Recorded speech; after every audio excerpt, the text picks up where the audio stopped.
Жаңа Қазақстан құрамыз деді, 3 жыл жарым өтті, өзгеріс әзірше көріп тұрған жоқпыз. Мен президентке қарсы емеспін.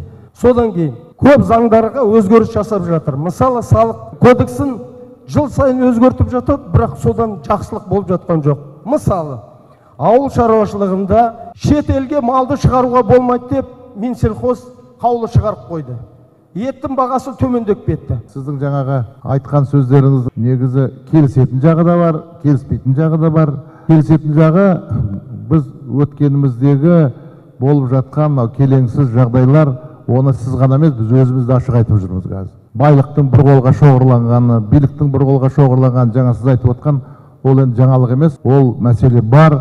Сонымен қазір президенттің негізгі осы жасап жатқан реформаларының, бүгінгі сайлауалды бағдарламасының осының барлығының өзегі әділеттілік. Сол әділеттілік болса, жаңағы сіз айтқан келеңсіз жағдайлардың бәрі болашақта болмайды. Bir ғана мысал айтайын, Конституцияға ешқандай президенттің туыстары қызметте болмау керек.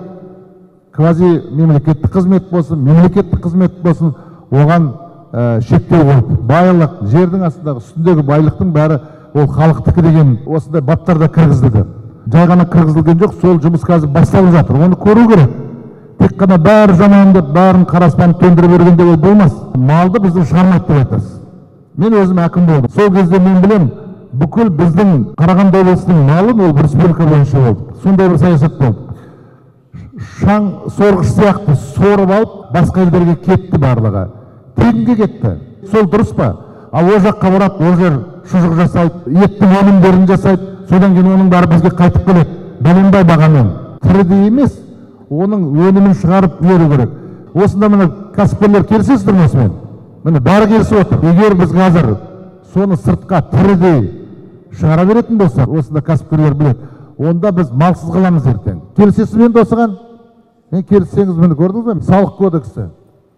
Салық кодексінде мәселелер бар, кемшіліктер бар. Бірақ соны президент айтты ғой бағдарламасында, қайтадан жасайық деп.